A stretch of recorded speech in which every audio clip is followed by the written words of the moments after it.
राम राम. मी नितीन श्रीपाद जोशी. गेली अनेक वर्ष शेअर मार्केटमध्ये काम करतोय आणि शेअर मार्केटमधनं नफा कसा मिळवायचा किंवा त्याच्यात काम करण्याची सोपी पद्धत कशी याचा विचार करून मी 2007 साली हे सॉफ्टवेअर बनवलं आणि त्या सॉफ्टवेअरद्वारे सर्वसामान्य माणूस बाजारात गुंतवणूक कशी करू शकतो ते लोकांना सांगण्यासाठी मी एक प्लॅटफॉर्म तयार केला. गेली जवळजवळ 14-15 वर्ष आमची सॉफ्टवेअर मार्केटमध्ये आहेत. ऑलमोस्ट 1300-1400च्या वर क्लायंट आहेत आणि all of them are regularly using our software. Basically या सॉफ्टवेअरचा जो बेस आहे किंवा मेन आस्पेक्ट आहे तो हा आहे की close of any share at the end of the day, 3:30चा जो बंद भाव असतो दॅट डिस्काउंट्स एव्हरीथिंग. म्हणजे उदाहरणार्थ आता आपल्यासमोर हा कॅम्प्स नावाचा शेअर आहे, तर 2529.35 ह्या रेटला तो शुक्रवारी बंद झाला. आता तो ह्याच रेटला बंद का झाला, 2530 ला का नाही झाला किंवा 2528 ला का नाही झाला, ह्याच्या माग अनेक फंडामेंटल्स, इतर न्यूज, त्या कंपन्यांची काही आस्पेक्ट सगळं काम करत असतं आणि दिवसभर त्याचा विचार करून मोठे ट्रेडर लोक त्याच्यात ट्रेडिंग करून अखेरीस तो ह्या भावाला त्यांनी तो बंद केला.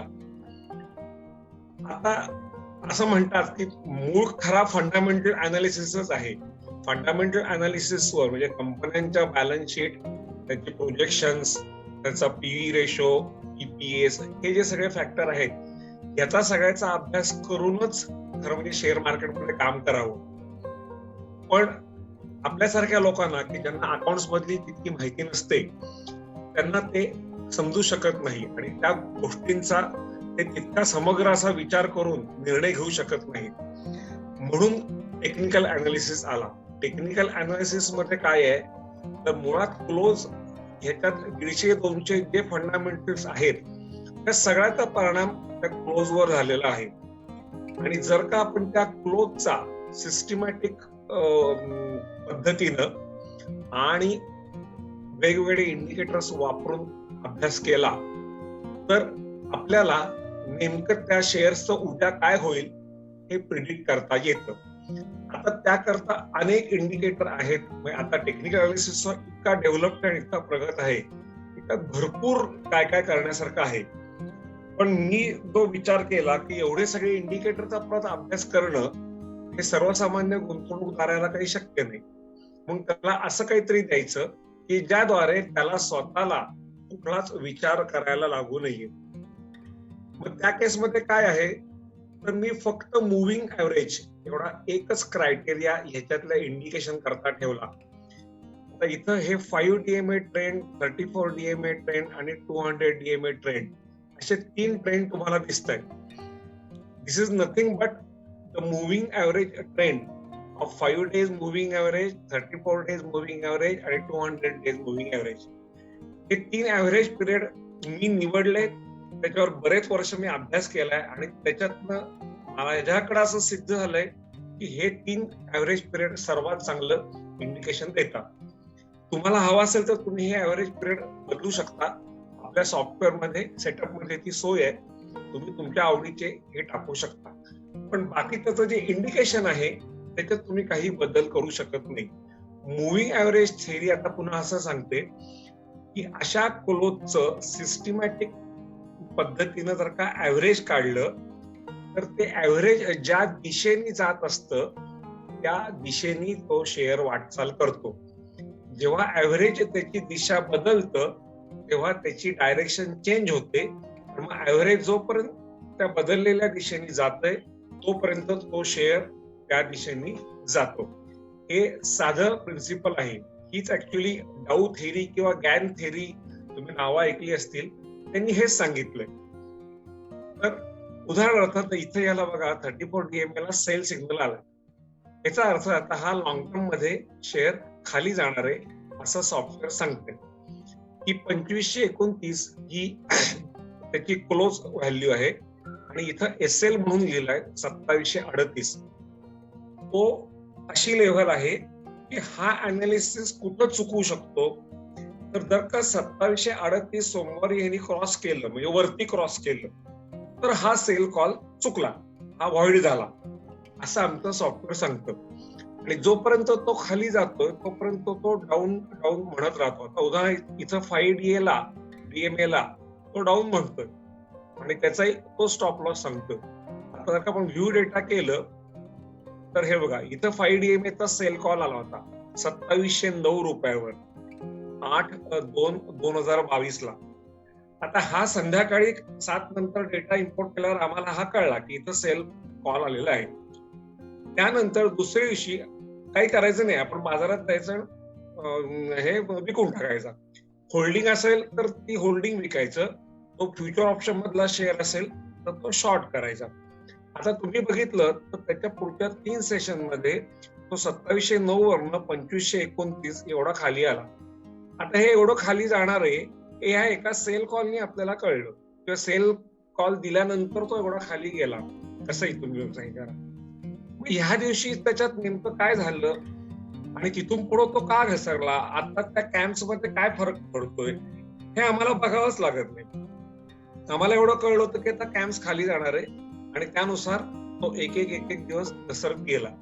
किती घसरलाय तो ते पण सॉफ्टवेअर इथं सांगतं. ST म्हणजे short term profit from last sell call is 180. 180 रुपयाचा नफा त्यांनी थोडक्यात सेल कॉल मध्ये दिलेला आहे, विच इज 6.6%. खूप झाला म्हणजे 3 दिवसात 6.5% व्याज मिळणं किंवा इंटरेस्ट मिळणं खूप झालं. आपल्याला आपल्या बँकेत 6.5% वर्षाला पण मिळत नाही आता, तेही त्यांनी अजून कमी केलं. हे 3 दिवसात मिळाले फक्त दीपक नायट्रेटला. आणि LT profit from last buy call, LT trend त्याचा बाय आहे, म्हणजे ही लाईन पिवळी बघितली तर ती 34 DMA ची लाईन आहे, ती वर जाते. आता तुम्हाला याच्यात ग्राफ वाचता येणं काही आवश्यक नाहीये, गरजेचं नाहीये, पण तुम्ही थोडीशी प्रॅक्टिस केली, थोडस ट्रेनिंग घेतलं तर तुम्ही ग्राफ वाचू शकता. तुम्ही बघितलं तर ह्या दीपक एवढ्या खराब मार्केटमध्ये सुद्धा दीपक नायट्रेटचा टोटल ट्रेंड हा अप आहे. त्याची 200 DMA म्हणजे ब्लू लाईन ही वर चालली आहे, 34 DMA ही वर चालली आहे, आणि ह्याला आता फक्त रिएक्शन आलेली आहे शॉर्ट टर्मला. कदाचित इथं जसं इथून तो परत वर फिरला होता तसा इथून वर फिरून तो अजून वर जाऊ शकतो. पण मी जसं म्हटलं तसं ह्या सगळ्या गोष्टी म्हणजे परत तुम्ही टेक्निकल अनालिसिस मध्ये शिरता, त्या सर्वसामान्य माणसाला एकतर समजत नाहीत, आणि आमचं सॉफ्टवेअर तुम्ही वापरत असाल तर तुम्हाला ते जाणून घ्यायची सुद्धा आवश्यकता नाहीये. तर तुम्ही विदाउट दॅट याच्या सिग्नलवर काम करू शकता. त्यांनी बाय म्हटलं की बाय करायचं, सेल म्हटलं की सेल करायचं. हा डीमार्ट हा खूप चांगला चालणारा एक शेअर आहे, तो आता बघा पूर्ण खाली आलाय. 5323 हा टॉप लावल्यानंतर तो आता खाली येते 4142 ला आलेला आहे. तो पण इतका तो वर गेलेला होता. आता त्याची ही जी पिवळी लाईन आहे ती बघा इथून इथपर्यंत वर जात होती. आता तुम्हाला जो मुव्हिंग ऍव्हरेजचं प्रिन्सिपल सांगितलं, जोपर्यंत मुव्हिंग ऍव्हरेज वर जात असतं तोपर्यंत शेअर वर जात असतो. The moment it turns down share start going down. हे अगदी तुमच्या समोर इथं उदाहरण आहे. हे इथं हे वळलं आणि वळून त्यांनी सेल सिग्नल दिला. आता गंमत बघा, LT profit from last sell call is 506. 506 रुपये हे ह्या सेल कॉल पासून आतापर्यंत दिलेले आहेत. म्हणजे ज्यांच्याकडे डीमार्टचं होल्डिंग असेल की ज्यांनी इथं कुठल्या तरी खालच्या दराला ते घेतलेत, आणि ते जर का त्यांनी ह्या सेल कॉल प्रमाणे विकून टाकले असते आणि पैसे आपल्या जवळ किंवा बँकेत ठेवून दिले असते, तर जोपर्यंत 34 DMA म्हणजे लॉंग टर्मला पुन्हा इथं बाय असं लिहून येत नाही तोपर्यंत डीमॅट मध्ये एंट्री करायची नाही. हे आमच्या सॉफ्टवेअरचं प्रिन्सिपल आहे. स्वतःच्या डोक्याने मध्ये आधे कुठेही एंट्री करायची नाही. एंट्री आणि एक्झिट हे सॉफ्टवेअरच्या कॉल प्रमाणेच करायचं. तर त्यांनी आता फक्त याला बाय यायची वाट बघायची. तो बाय कधी येणार आहे ते पण इथं सांगतो तो. जसं मगाशी आपण ST सेलचं बघितलं तसं LT बाय TP 4668 आहे. आता चाललाय 4142. 4142 चा 4668 जेव्हा क्रॉस करून त्याच्या वर क्लोज होईल तेव्हा तो बाय सिग्नल येईल. म्हणजे सोमवारी आणि मंगळवारची व्हॅल्यू 4721 आहे. तर ह्या दोन्ही ह्याच्यात त्याची काही शक्यता दिसत नाहीये. एवढा तो 500-600 रुपये वर जाईल आणि तिथं बदलेल असं काही वाटत नाहीये. सो तुम्ही ते तेवढं बघून सोडून द्यायचं. टर्मिनल समोर बसायचं नाही. म्हणजे आता किती झाला मग किती झाला आणि मग इंट्राडे आता घेतले आणि मग ते थोड्याने विकले.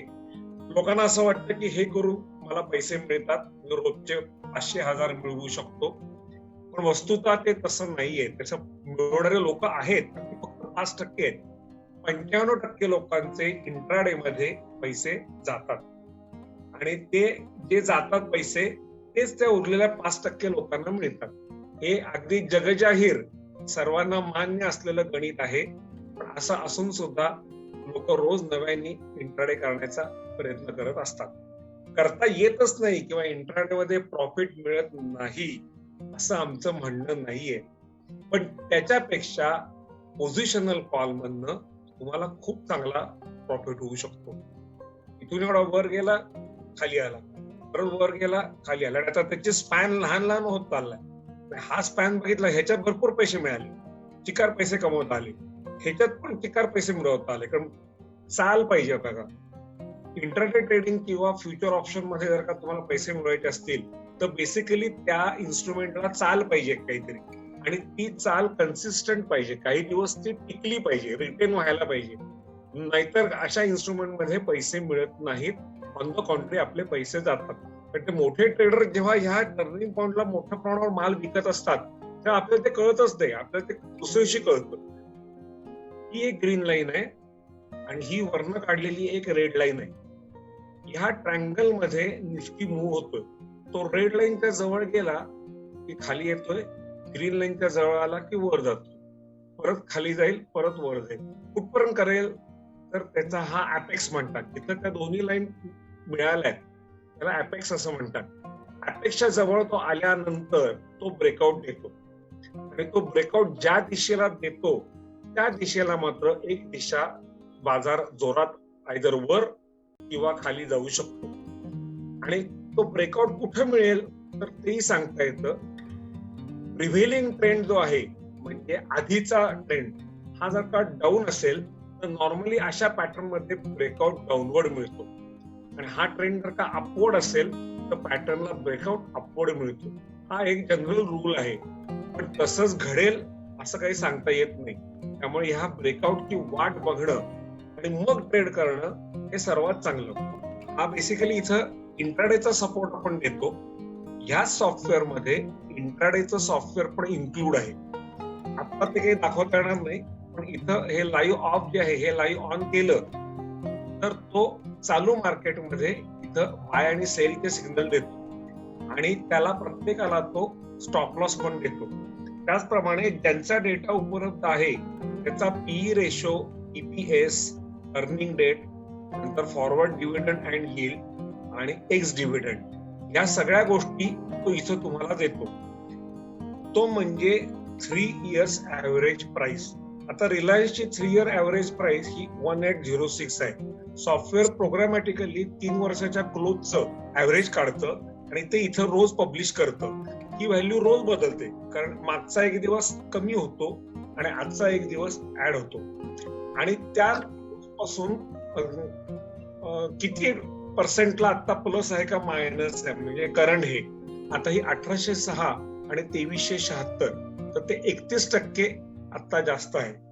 तर शॉपकीपर स्ट्रॅटेजी असं सांगते की नॉर्मली -20% किंवा -30% ह्या प्राइसच्या रेंजमध्ये जे शेअर असतात आणि त्यांची फंडामेंटल चांगले असतात अशा शेअर्स मध्ये जर का आपण गुंतवणूक केली, कुठलाही स्टॉप लॉस लावायची, काही बाय सेल करायची काही गरज नाही. त्याच्यात 20-30% मायनसला इन्व्हेस्टमेंट करायची.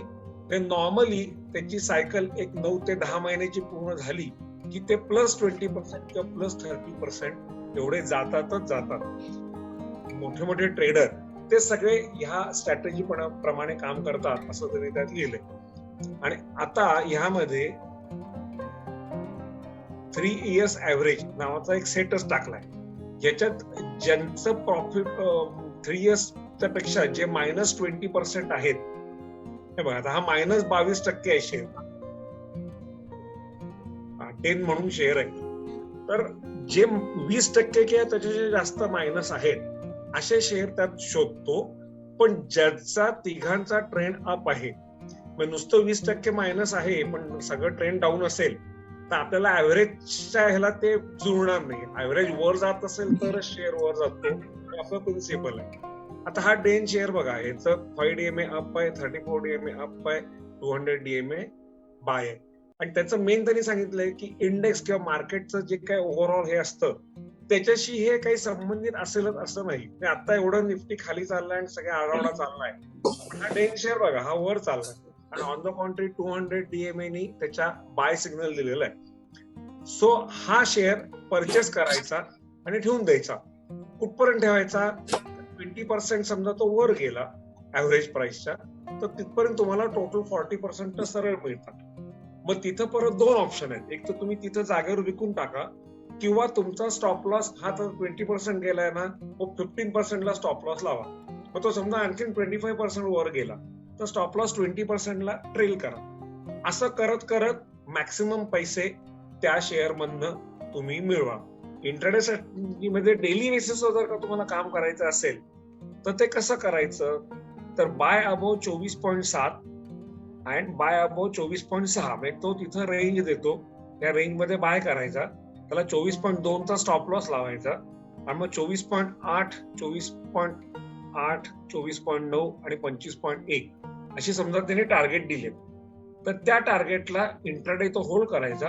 टार्गेट रीच होईल तेव्हा तो विकून टाकायचा. आणि हे जे आहे हा सगळा सपोर्ट आपल्याला इथं मिळतो. ह्याच लेवलवर इथं बाईंग आणि सेलिंगची इंडिकेशन हे सॉफ्टवेअर देतं. त्याच्यात बजाज ऑटो घेतला तर बजाज ऑटोला इथं बाय आलेला आहे, 3452 त्याचा स्टॉप लॉस आहे आणि 3566 ही रेकमेंडेड प्राइस आहे. तर या F&Oच्या सॉफ्टवेअर मध्ये रेकमेंडेड ऑप्शन म्हणून एक सेट रोज त्या लिस्टवरनं पॉप्युलेट होतो. म्हणजे तो शेअर सॉफ्टवेअर मधले बाय सेलचे सगळे लिस्ट वाचतो आणि त्याचं काय करतो, तर जो हायएस्ट व्हॉल्यूम स्ट्राईक प्राइस ती तो प्रोग्रामॅटिकली फाइंड आउट करतो. म्हणजे तर बजाज ऑटोच्या ह्याच्यात भरपूर हे असतील ऑप्शन, एक 10-12 ऑप्शन आहेत समजा, तर त्यातला 3600 हा त्यांनी तुम्हाला रेकमेंड केलेला आहे. इथं बघा जे शेअर तिकडे रेकमेंड झाले त्या बायचे सगळ्या कॉल आणि सेलचे खाली पुट हे तो डेली तुम्हाला रेकमेंड करतो आणि त्याप्रमाणे तुम्ही ते ऑप्शन चूज करून त्यात काम करू शकता. आता उदाहरणार्थ हा बजाज ऑटोचाच म्हटला, तिकडं बाय आलं असलं तर इथं अजून डाऊन आहे बघा ट्रेंड, इथं बाय आलेलं नाहीये, पण खाली नोट आली आहे बाय क्लोजेस अबोव 37.95, कारण तो आता त्याच्या वरच आहे. 50 रुपयाला तो आता परवा क्लोज झालेला आहे. सो त्यामुळे तो तुम्हाला बाय करायला 50चा बेस धरून तुम्ही बाय करू शकता आणि त्याला हा 32.95 हा स्टॉप लॉस लावायचा आणि मग ही टार्गेट आहे 52, 40, 54, 10, 55, 80, 61, 71 आणि 79 या सगळ्या लेवल त्यांनी दिले. आणि ह्याला आम्ही काय करतो, ह्या सॉफ्टवेअर मधला हा इथला जो पोर्शन आपल्याला जो बाय आणि सेलचे सिग्नल देत असतो त्याच्या बायच्या कॉल प्रमाणे बाय करतो आणि इथं समजा हा 2-3 लेवल वर जाऊन सेल आला तर तेव्हा ते ऑप्शन आम्ही सेल करतो. असं दोन्ही सॉफ्टवेअरचं कॉम्बिनेशन मध्ये वापर करून आम्ही काम करतो. तिसरं जे सॉफ्टवेअर आहे ते कमोडिटीज आहे. त्यात गोल्ड, सिल्वर सहित सर्व कमोडिटी तुम्हाला बघायला मिळतात. त्याच्यात पण चांगल्या गॅप मिळतात, पण ते तितकं चांगलं चालेलच असं नाही. आता तुम्ही बघितलं तर ऑलमोस्ट ह्या पॉइंट पासून ते ह्या पॉइंट पर्यंत गोल्ड पूर्ण आडवं होतं, म्हणजे वर खाली करत होतं. मगाशी मी जसं सांगितलं तसं गॅप मिळाला एका दिशेची, मग ती कुठली असेल, अपवर्ड असेल किंवा डाऊनवर्ड असेल, पण ती चाल मिळणं गरजेचं आहे. त्याला जर का ती काही एक ठराविक चाल नसेल तर ते सिग्नल आपल्याला उपयोगी पडत नाही. आता जो बाय सिग्नल शेवटी आला इथं, तर profit from last buy call is 1031. गोल्डला 1000 रुपये एका कॉन्ट्रॅक्टवर मिळणं हे भरपूर पैशात मिळतो. चौथं जे सॉफ्टवेअर आहे ते करन्सीचं सॉफ्टवेअर आहे. यात फक्त हे फॉरेक्सचं सॉफ्टवेअर नाहीये, तर NSE वर लिस्टेड ज्या करन्सी आहेत त्या करन्सीचं फक्त हे सॉफ्टवेअर आहे. म्हणजे युरो, USD, पाऊंड आणि येन या 4 मेन करन्सी त्याच्यात आहेत. आता हा युरोचंच उदाहरण बघितलं तर profit from last buy call is 1.14, म्हणजे ₹1.14 एवढे रिटर्न त्यांनी दिलेले आहेत. ऍक्च्युअली ह्याचा 1000चा लॉट असतो, त्यामुळे ₹1.14 म्हणजे ₹1140 एवढे पैसे त्यांनी त्या 4-5 दिवसात दिलेले आहेत. आणि तुम्ही जर का बघितलं तर ह्याला लागणारं जे मार्जिन आहे ते जेमतेम ₹2200 ते ₹2300 आहे. एवढ्या लो मार्जिन मध्ये हा लॉट उभा राहतो. आणि मुख्य म्हणजे कॉलपुट सारखं ते वर खाली उलटं. कॉलपुटचा सर्वात मेन प्रॉब्लेम काय आहे, जोपर्यंत त्याच्या दिशेनं, त्या इन्स्ट्रुमेंटच्या दिशेनं ते बेस इन्स्ट्रुमेंट जात असतं तोपर्यंत तर चांगलं चालू असतं. एक दिवशी जरी त्यांनी करेक्शन मारली आणि ते उलट खाली आलं तर त्याची जी इंटरेस्टिंग व्हॅल्यू आहे ती एकदम घसरते आणि ते इतकं धप्प पडतं की पुन्हा शेअर जरी त्याच्या मूळच्या व्हॅल्यूला परत रिगेन झाला तरी तो कॉल परत रिगेन होत नाही किंवा पुट परत रिगेन होत नाही. हा कॉलपुट मधला फार मोठा हे आहे. तर त्यामुळे त्याचं हँडलिंग करणं हे खरोखर आम्हालाही जमत नाही. आम्ही भरपूर त्याच्यात वेळ ट्रायल करून झाल्या, प्रयत्न करून झाले, पण ते सगळं गौड बंगाल आहे आणि ते आपल्या कक्षेच्या बाहेर जातं एक ठराविक लिमिट नंतर. पण ह्याच्यात तसं नाही. आता मी याचा एक लॉट घेतलेला आहे. मी डेली काय करतो, याच्या स्टॉप लॉस तुम्ही 2 प्रकारे लावू शकता. एक तर हा 85-46 हा स्टॉप लॉस लावू शकता किंवा 85-72 इंट्राडे स्ट्रॅटेजीचा स्टॉप लॉस आहे. मी जास्त रिस्क घ्यायची नाही असं ठरवलेलं आहे, तर मी 85-72 हा स्टॉप लॉस लावतो. रोज सकाळी 9 वाजता मार्केट ओपन झालं की मी इथं जो असेल तो स्टॉप लॉसची ऑर्डर प्लेस करतो आणि त्या करन्सीकडे 5 पर्यंत मी पाहत पण नाही. त्यात तर वर चाललंय का खाली चाललंय, 10 पैसे वाढलं का 20 पैसे खाली गेलं, मला त्याच्याशी काही घेणं नाही देणं नाही. तर अशी ही आमची 4 सॉफ्टवेअर आहेत ज्याच्याद्वारे तुम्ही स्टॉक मार्केटमध्ये उत्तम प्रकारे काम करून पैसे मिळवू शकता. याचा प्रत्यक्ष डेमो तुम्हाला जर का बघायचा असेल किंवा ट्रायल व्हर्जन, ऍक्च्युअल व्हर्जन ही विकत घ्यायची असतील तर आमच्याशी जरूर संपर्क साधा. धन्यवाद.